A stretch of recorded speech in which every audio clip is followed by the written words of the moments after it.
from this unit. So just a reminder that each unit of ENG3E, you'll have the unit assignments. So that's the assignments that are explained in your in the print off of the course. So each class has a um, a series of pages. So I'm just flipping through mine right now. Unit 1 is, I believe, is 14 pages.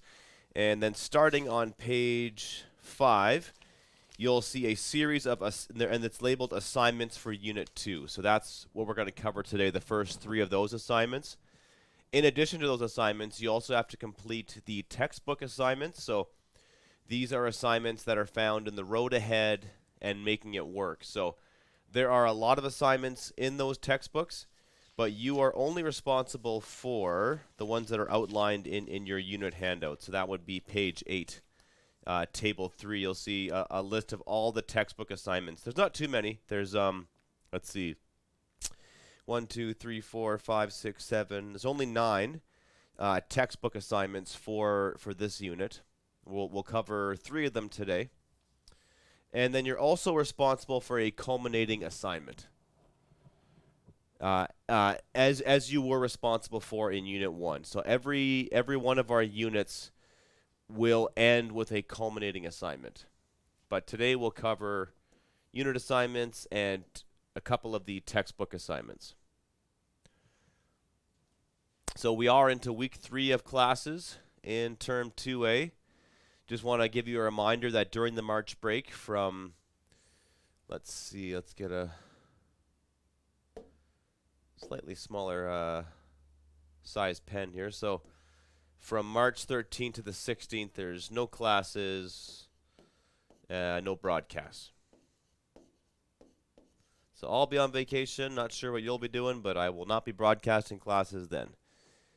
And just a friendly reminder to join the WASA Facebook page. If you are on WASA, we're trying to encourage as many students as possible to sign up for the Facebook page. So if you go on Facebook, just search for WASA. And we had an older page that we kind of decommissioned and shut down, and we're trying to get the new one. So just be sure to like the one that's has been producing content like in the past couple of weeks. All right, so we successfully completed Unit 1 in the first 2 weeks of this course. Since Unit 2 is a shorter one, I think we can cover it in week 3. We only have the 3 classes. We only have today, Wednesday, and Thursday. But if we need a bit of time, then maybe we'll take a bit of week 4. But might be able to work through Unit 2 in the next 3 classes. And I'm just trying to time it so I leave a lot of time at the end for talking about the final exam and your course culminating activity. So, mentioned it a few times, but option number 1 is you write a final exam to pass the course. And we only schedule the course culminating activity if you can't write the final exam. So we really try to make you write the final exam as the number 1 option. And then we only use the course culminating activity as a backup. In either scenario, it's a large assignment. It covers all of the material that we have talked about throughout the class. And so I want to save those last 2 weeks to discuss that and anything else that we may have rushed over or skipped over. So there's a lot of stuff to talk about in these classes. So I try to do my best to address what I think is the most important, but inevitably some stuff gets missed, and we'll have to go back and take care of it. So, as always, you can phone into the studio, 1-800-465-7144, or if you're in the Sulacode area, 737-4017, tuning in on 91.9 FM, listening on Bell ExpressVu, channel 972. And if you go to zoom.us and then you enter this code right here, 417-6699799. That's the meeting code or the meeting ID. That's what you want to enter to join my class on Zoom. The playlists are growing. I am putting all of the classes up there. So as of tomorrow morning, you should see class, 1 through 9 will be up on the YouTube channel. And then so I put every class that I do in a unit in one playlist. So you'll see right there, there's the ENG Term 2A playlist, but you'll also see a Unit 1 playlist. So I divide them up into playlists so you can find what you need as fast as possible. Please submit work as soon as you're done. As soon as you got a small batch of assignments, please send them my way. Talk to your DEC, scan an email to studentwork@nnec.on.ca and mlaverty@nnecschools.org. If you need any of this information, please contact the WASA office or please contact your local learning center, and we will help you, find a way to get your work to your teacher, right? So please submit your work in groups of, say, 5 to 10 assignments, or, one large assignment, such as, like, the culminating activity, for example.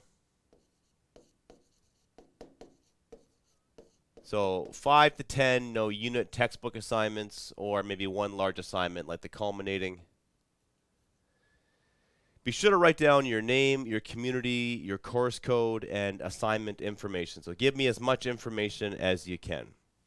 Feel free to reach out to me. Again, that's mlaverty, MLAVERTY, @nnecschools.org. Find me on Laverty WASA. And for any other information, phone the WASA office, 1-807-737-1488. We're here to answer any of your questions, okay? Best time to contact me is between 9 a.m. and 3 p.m., Monday through Friday. I am teaching from 1 p.m. to 3 p.m., Monday through Thursday, but, all day on Friday. Probably the best time to get in touch with me.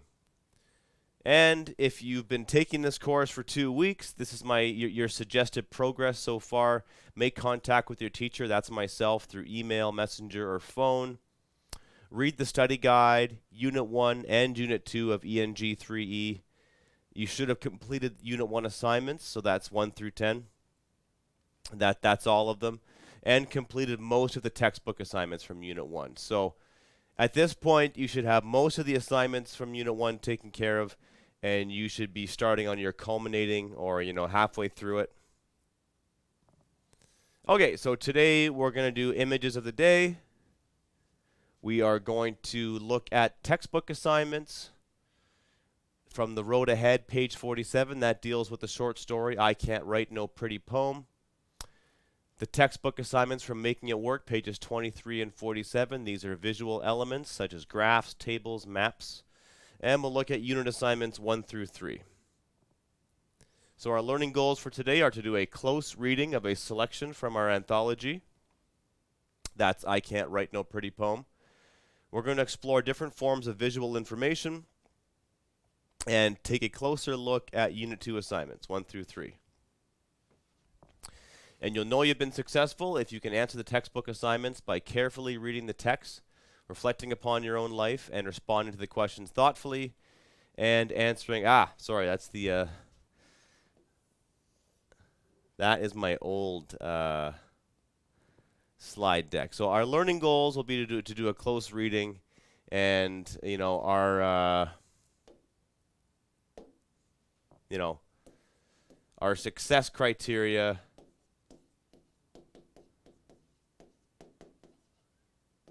is to,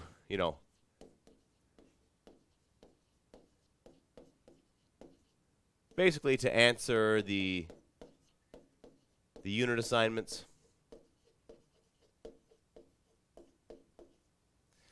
and textbook assignments.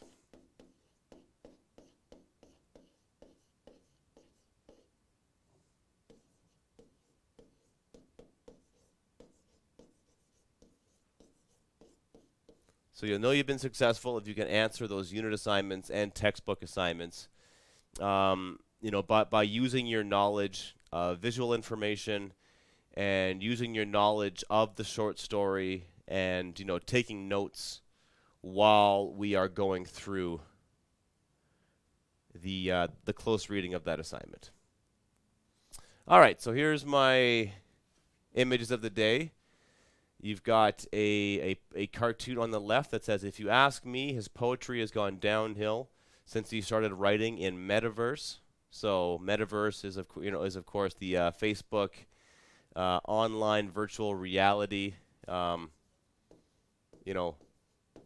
Verse is basically, ironically enough, it's stuff that's not poetry, right? So verse is is poetry.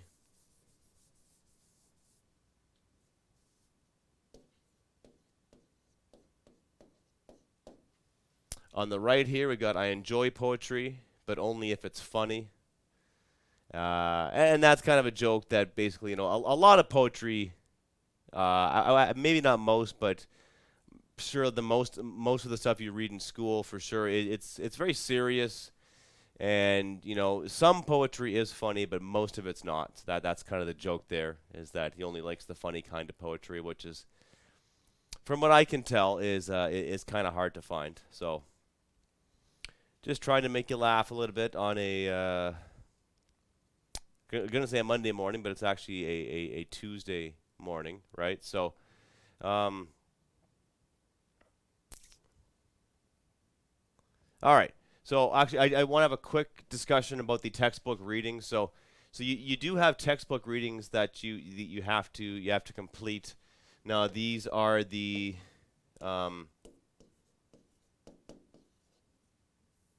assigned.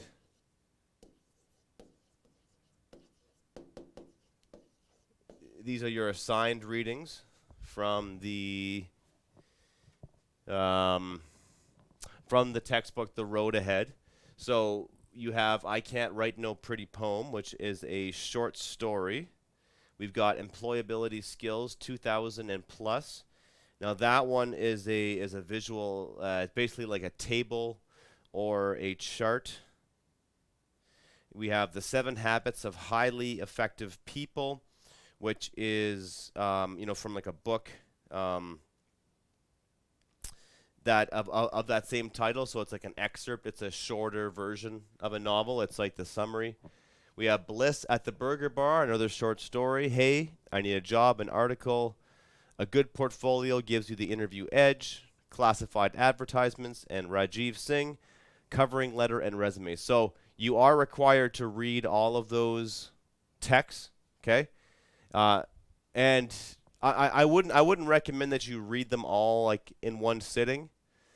I would devote it by just for example, like class 9 today, we're going to discuss this, right? So I'm not going to be discussing any of the other articles just yet. That'll be 10, 11, 12, 13 if we need to, but each one of these assigned readings will have questions associated with it. So I would have the questions fresh in your mind, or have the questions in front of you, while you read it, even before you read it and after you read it, right? So much easier to answer the questions that way. So you have assigned readings from Making It Work, as well as The Road Ahead. So these are your assigned readings from Making It Work.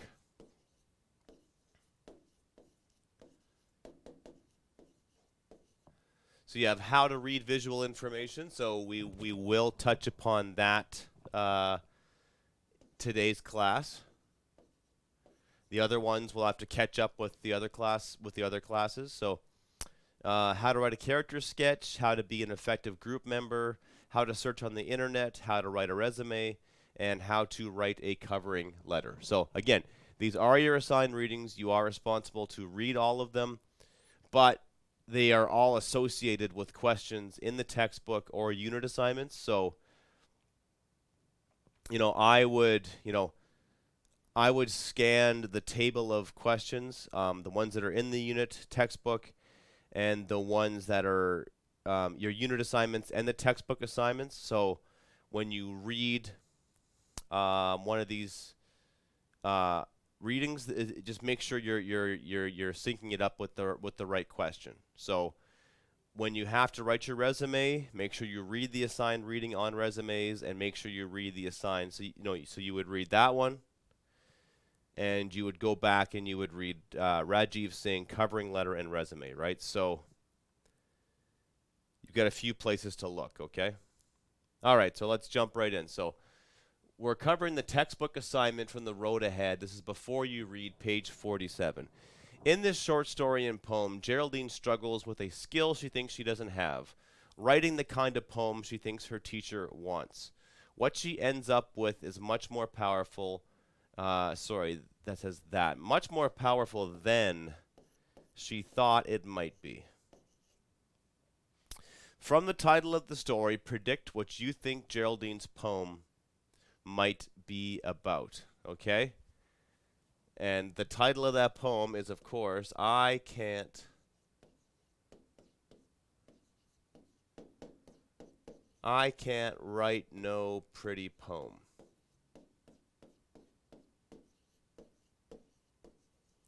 So just based off this short paragraph from the unit assignment and the knowledge that the story is called I Can't Write No Pretty Poem, simply tell us, make a prediction.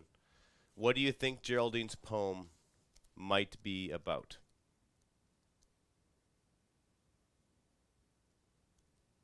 So in the story, she ends up writing a poem. And just as a guess, make a guess as to what that poem would be about. All right. We have a textbook assignment from Making It Work. That is, use the anthology, page 23. Read I Can't Write No Pretty Poem, pages 47 to 49 in your anthology. So whenever you see one of these use the anthology questions, you are going into the road ahead, right? So that's what the anthology is. The anthology is the road ahead textbook. So you go to the road ahead and you open up your pages 47 to 49 and you find this story. So what do you think of Geraldine's poem? Why do you think writing poetry may be challenging? So 3 marks for that one, okay? And I'll read a bit of the story, okay? So it's as she headed down the hall to her next class, Geraldine remembered that she hadn't done the homework for English. Mrs. Scott had said to write a poem, and Geraldine had meant to do it at lunchtime. After all, there was nothing to it. A flower here, raindrop there, moon, June, rose, nose. But the men carrying off the furniture had made her forget.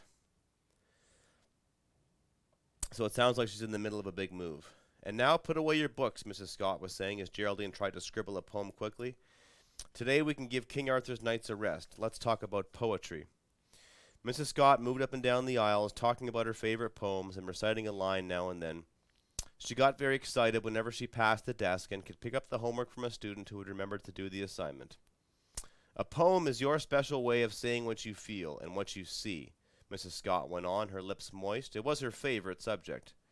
Some poets write about the light that makes the world sunny, she said, passing Geraldine's desk. Sometimes an idea takes the form of a picture, an image. For almost half an hour, Mrs. Scott stood at the front of the room, reading poems and talking about the lives of the great poets. Geraldine drew more houses and designs for curtains.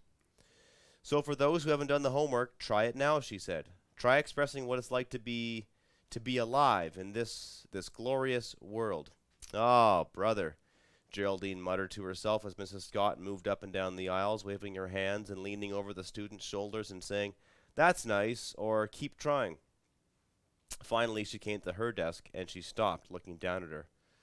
I can't write a poem, Geraldine said flatly before she even realized she was going to speak at all. She said it very loudly, and the whole class looked up. And why not? Mrs. Scott asked, looking hurt. I can't write a poem, Mrs. Scott, because nothing lovely's been happening in my life. I haven't seen a flower since Mother's Day, and the sun don't even shine on my side of the street. No robins come sing on my windowsill. Geraldine swallowed hard. She thought about saying that her dad doesn't even come to visit anymore, but she changed her mind. Just the rain comes, she went on, and the bills come, and the men come to move out of our furniture. I'm sorry, but I can't write no pretty poem. Teddy Johnson leaned over and was about to giggle and crack the whole class up, but Mrs. Scott looked so serious that he changed his mind. You have just said the most poetic thing, Geraldine Moore, said Mrs. Scott. Her hands flew up to touch her silk scarf around her neck. Nothing's lovely been happening in my life. She repeated it so quietly that everyone had to lean forward to hear. Class, Mrs. Scott said very sadly, clearing her throat, you have just heard the best poem you will ever hear. She went to the board and stood there for a long time, staring at the chalk in her hand. I'd like you all to copy it down, she said, and she wrote it just as Geraldine had said it, bad grammar and all.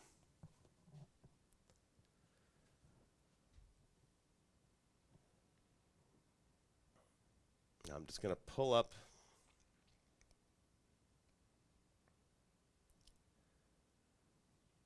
So there is Geraldine's poem right there.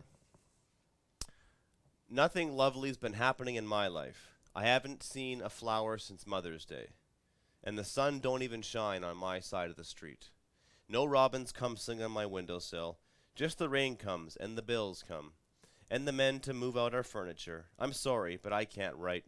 Oh, it says not, but it should say, I can't write no pretty poem.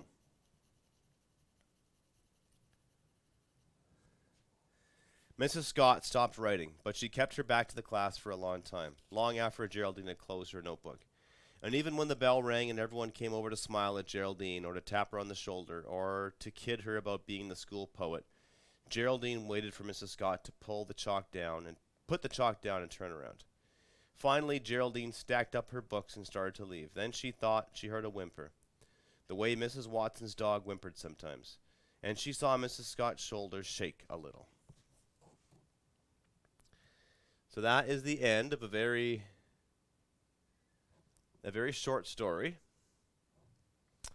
But, you know, we're being asked to answer a couple of questions here. So what do you think of Geraldine's poem, right? So just, give so you're giving a response. So number one, you need to respond.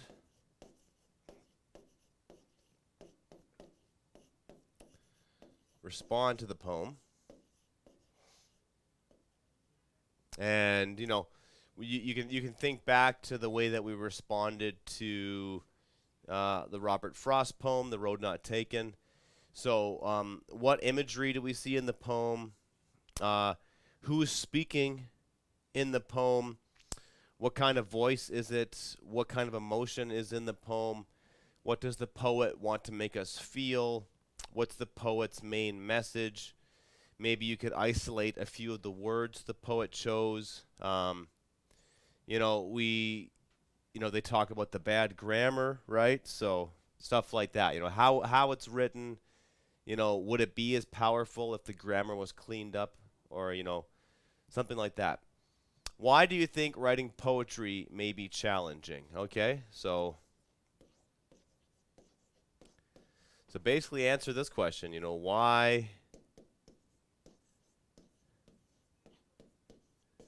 Why is poetry hard to write?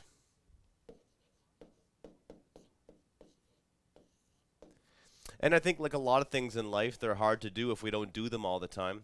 And you might write a lot of things, but if you don't write poetry, it's going to be hard to do it. If you don't read a lot of poetry, it's going to be hard to do it as well. So, that's what human minds are good at, right? Where human minds are really good at looking at patterns, observing the patterns, and then making our own version of it, right? We watch our parents do stuff. when we're babies, we watch people walk, we watch them run, and then we try to do it on our own. And it's really hard to do it on our own because we make a lot of mistakes. We don't have a foundation to work upon. So, you know, poetry at one point was, a lot more important, I would argue, than it is today, where most people's interactions with poetry is usually like in a school setting like this, like in a high school English course or elementary, and they're forced to read a poem and recite it. But so a lot of things make it challenging, right? And I think some writing is straightforward, but poetry is, in some sense, it's almost like a puzzle, and you have to figure out what the author is really saying. Poems can be kind of mysterious, and you're just getting the right amount of information. It's not like reading an instruction manual where everything is sort of laid out in front of you. So, I would just take one of those themes and run with it, right? Maybe just talk about, if you can bring up your own life experience, and if you've been made to write poetry and you found it hard, then write about that, right? And if not, then just do your best to piece together an answer. All right. Activity 2, page 47. I just want to make sure that was the right. All right, so activity 2, page 47. So this is from the Making It Work textbook. So if you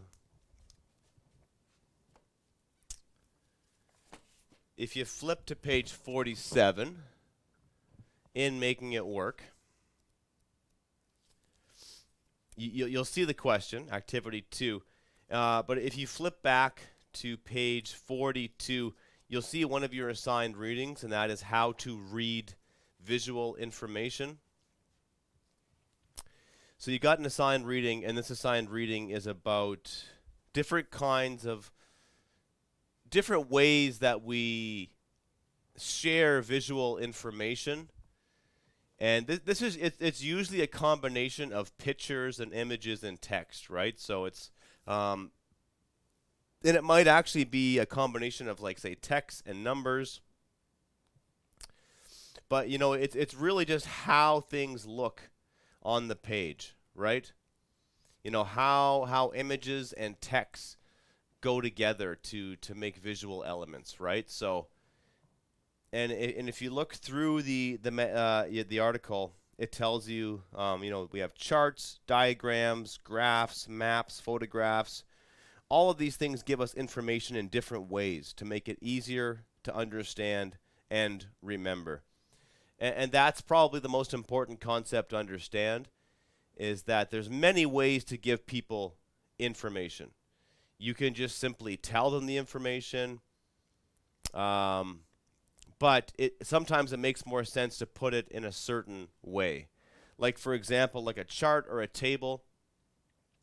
If someone's doing a comparison, let's say they want to buy a brand new pair of shoes, or they want to buy a new cell phone, or maybe a used cell phone, you could have that information in a chart that lists the name of the product, how much it costs, where to find it, how much you might buy a used one for, that kind of stuff, right? So it's when you're trying to give somebody information. Think about a map. If you're trying to find out where to go, or if you're trying to find information about a certain place and you want to know where it is, the map is the best way to do that.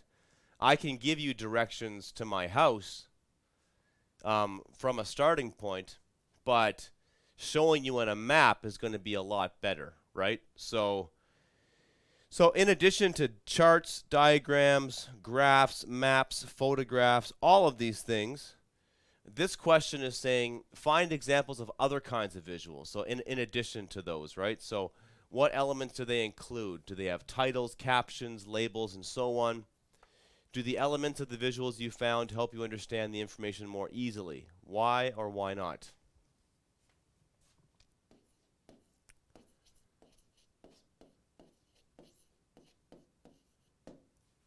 And you could look at things like social media, YouTube, TikTok, television stations, online magazines, infographics, things like that. Okay, so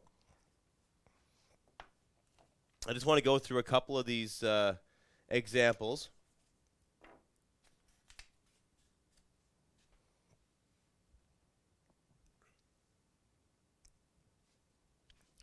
So we have tables as one of them, right? So maybe the most famous example of a table would be the periodic table of the elements. So this is what you might study in a chemistry class, and all of the elements are organized here. They are organized in rows, right? So in a table, the rows go left to right, and the columns, a column goes up and down. So this table does have rows and columns, but from my limited understanding, they're also grouped by color codes, right? So you've got the noble gases are in one category. You've got the alkali metals, alkali earth metals. So all of these different kind of metals and chemicals, they're organized by different properties because they're all like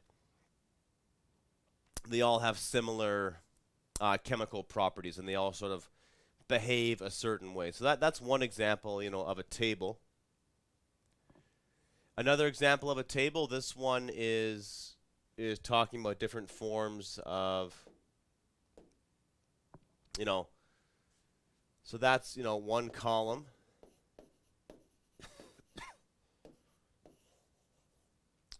So we have columns, and we have, the makes of cars. And the Volkswagen Golf, right? There's a lot of information found in one of the rows, right? And, tables come in handy when you have many different items that all share the same characteristics. So in this case, it looks like someone's trying to figure out what kind of car to buy, and, how much interest are they going to pay? What's their monthly insurance payment going to look like? What's their down payment going to be like? How much are they going to owe the bank every month? So they're trying to figure it out. So all of the categories apply to every kind of car, and it just sort of helps you break it down, break down the information that way, right? So it saves the reader time, because you could type all of this out, but there'd be so much repetition, right? So so in this way,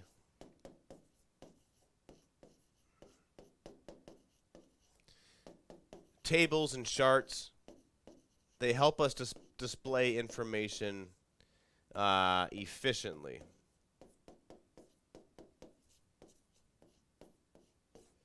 And now when we're efficient with something, we're using as little space or as little words as possible, right? So that's what I mean by efficiency, right? So efficiency, it's this I would say it's the least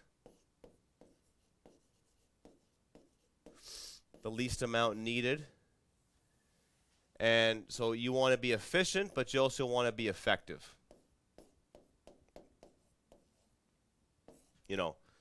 And this, key info is there.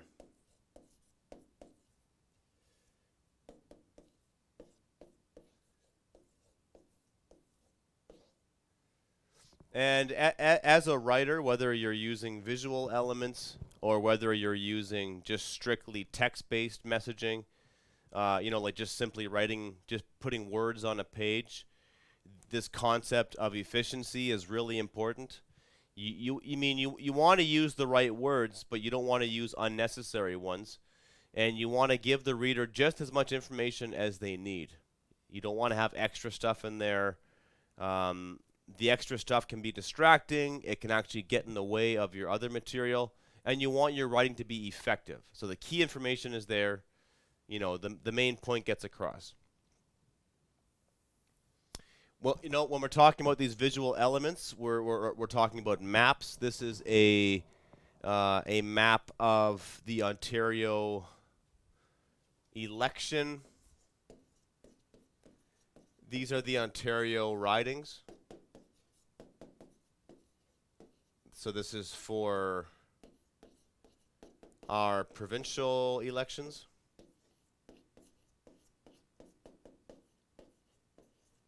And, Sioux Lookout is approximately right here,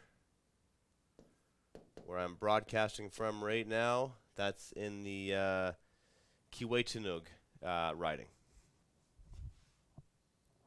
We've got organizational charts, which show, we got the boss up top and everybody else kind of down below, usually in categories. So George Kaplan's the boss. He's in charge of 3 divisions or departments: accounting and finance, sales, and administration.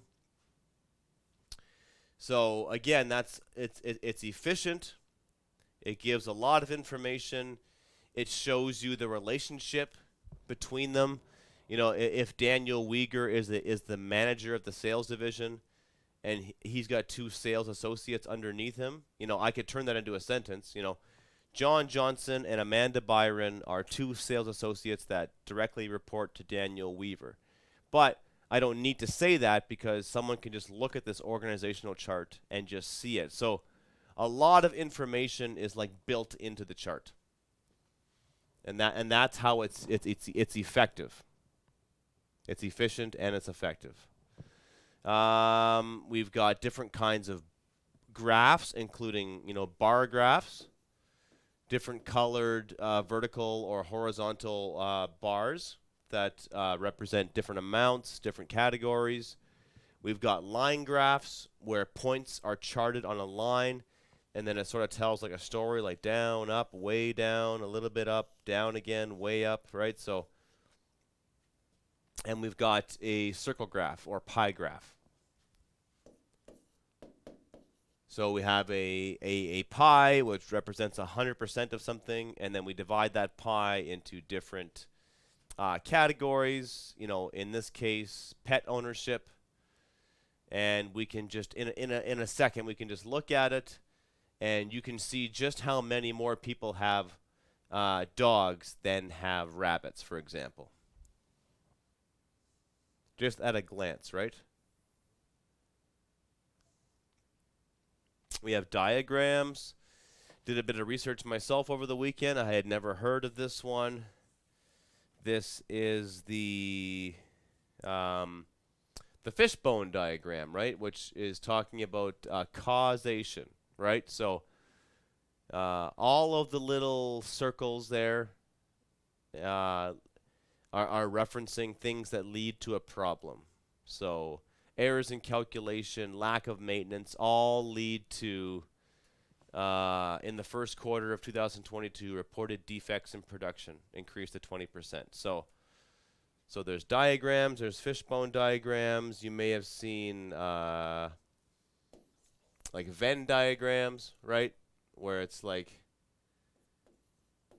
books I read,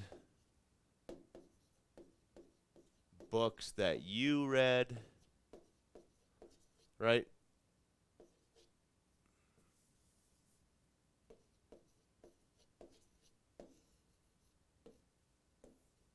And in the middle is that books we, both of us read. Excuse me. Another really popular form of visual element is known as the infographic. And the infographic really sort of like exemplifies or really demonstrates how it needs to be effective and efficient. So up on the screen, we've got an infographic that is called Global GDP 2021, so the gross domestic product. So basically like how much money a country makes, in its very simple definition, but it works Oh, excuse me. So just by glancing at this infographic, I can see, how much the American economy is compared to, say, the Chinese economy or the Indian economy or the Japanese, right? And how small certain countries' economies are to the other ones, right? So it gives a lot of information in a very small space, but it's effective because I can just look at this infographic and I can know, for example, just the comparison between China and France, right? Or just how small Sweden is compared with the United States. So in a glance, I can see it. So infographic. So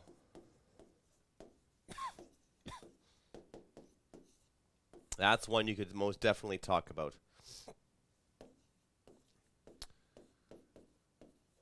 Photographs, right? This is an award-winning photograph, right? We've got just a cluster of bees. So just, photographs are, some of these visual elements are a combination of letters, words, and numbers, and illustrated features. Some of these are just strictly visual based. There's no text, there's no numbers, unless there's like letters or numbers in the photograph. But typically, a photograph is just that. That's all it is for a visual element. So let's go back to our question. So again, for activity 2, page 47, the key word here is you're finding examples of other kinds of visuals, right? Other kinds of visuals. So that are not found in the, they're not in the textbook.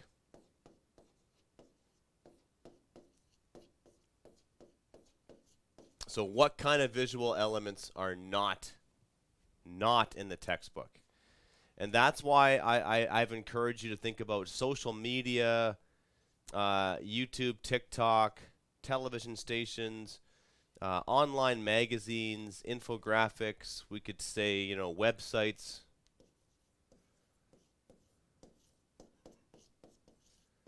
What else we got? Emojis, like on your phone, GIFs. Our textbook is a little bit dated, so it came out before social media, came out before Facebook, came out before Twitter, right? So those things aren't listed in that assigned reading. So if you're struggling for things to write about, that's the direction I would point you in.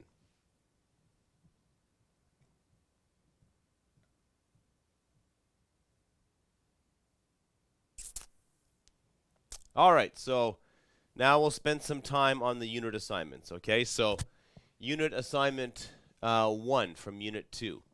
What is a, quote, positive attitude? How do you think having a positive attitude is related to success in the workplace and life in general? 2 or 3 sentences. So what I recommend you do for questions like this, and it's advice that I give to my students all the time. 2 words, be specific, okay?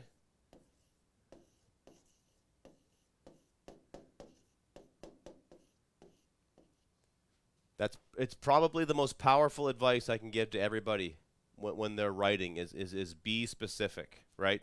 Find a specific angle you can take to make this kind of come alive, right? So, because we can talk about having a positive attitude and talk about it in a general sense.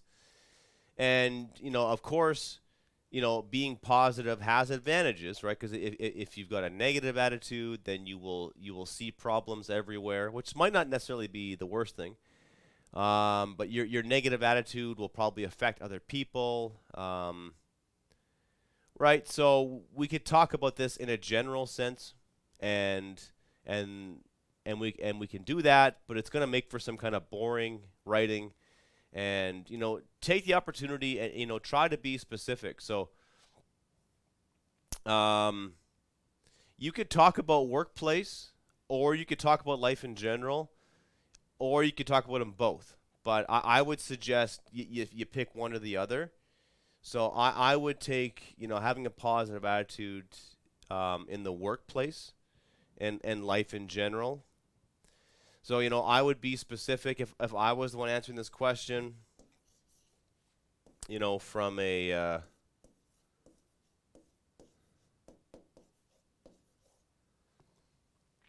I'll give you some insights from the teaching world. One thing that kind of comes to mind is one of the first classes I ever taught. The students gave me some feedback, and one of the students who I had perceived to be the one who was like the most checked out and was daydreaming and not paying attention during my classes, but they always produced good work. They wrote me like a really thoughtful and sort of like kind assessment of my teaching and what the class meant to them, and it was way longer than anybody else's. And so, I myself had like some negative perceptions of that student's, like, not I didn't have negative perceptions of the student, but I had negative perceptions of how they acted in class, and I made a lot of assumptions. And so that's the kind of angle I would approach it. Having a positive attitude is just sort of like you. I don't know. I think you make a lot of assumptions in life, and you can't let your negative assumptions just sort of cloud your judgment. And you can't go through life thinking that everything's perfect and everybody's doing their job and everybody's got good intentions, and that's not going to help you either. But I would say a positive attitude is is maybe one that accepts that things might not go your way and things might go wrong, and a positive attitude has to be like a realistic one, and know that challenges are going to come, um, but that you have the strength to deal with it. And if you don't have the strength to deal with it, then you reach out and ask for help from somebody else, right? So that's kind of the way I would approach it. So um, if I was answering the question, I would go from a teaching point of view. How does a positive attitude help when you're teaching something, right? I think all good teachers have to be enthusiastic about their subject material, and I really do love our subject material. Like I love talking about grammar and origins of words, and how different writing projects come together. So like I do seriously love all these things. So I don't have to fake a positive attitude, but I've definitely been in teaching situations where I've been teaching material that I don't really love, but you have to show a positive energy and a mindset towards it if you want your students to approach it. So that's what I would do. Be specific if you can. In the story, I Can't Write No Pretty Poem, Mrs. Scott says a poem is your own special way of saying what you feel and what you see. Do you think the poem that Geraldine actually creates reflects this idea? So, does Geraldine's poem, does it, you know, does, how we're gonna say this, not GA. Does Geraldine see what you feel and what you see? Does Geraldine express what she feels and sees through her poem?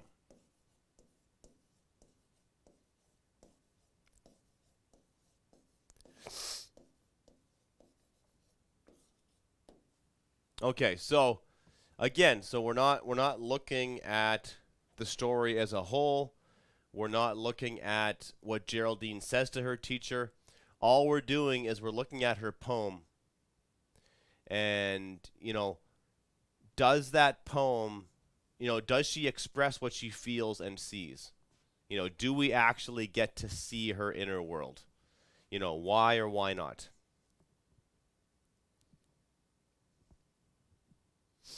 All right, and assignment 3.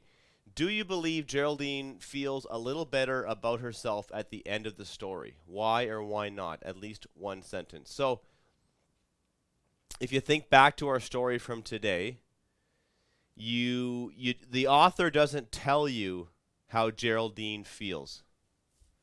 You don't really know. We'll just look at it really quickly here.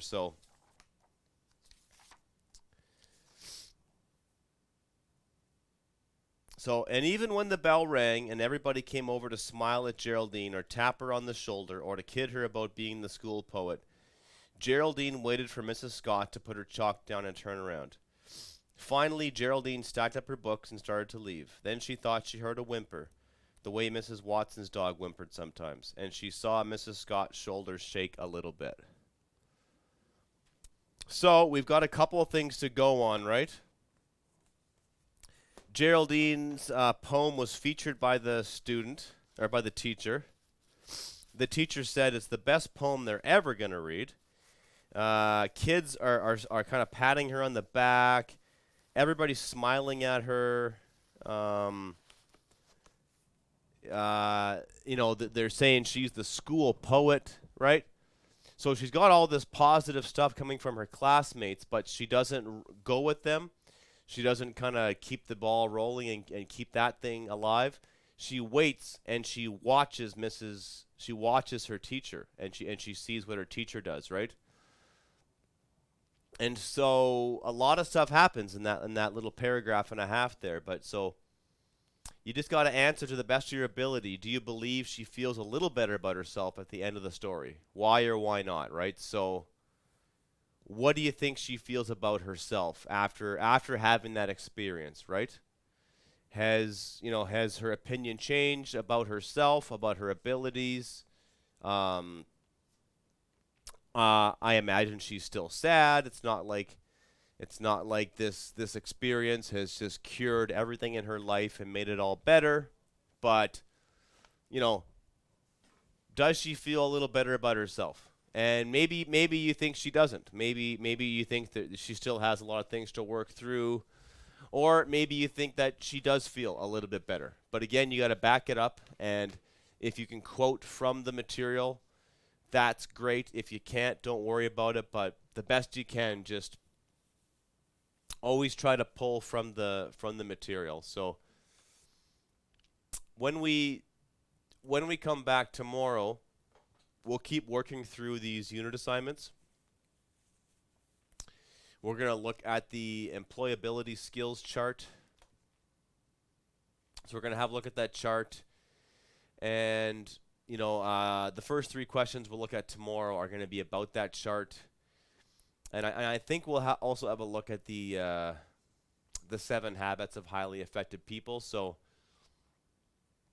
we'll focus on skills tomorrow and developing skills that you have now and identifying skills that you'd want to improve in the future, either to get a job or to do the job you're doing now, to do it better, or to find like a better one in your field or a different job to make a new start. So that's what we'll come in tomorrow, and we will also keep moving ahead with our textbook assignments. So thank you for tuning in today, and we will see you tomorrow.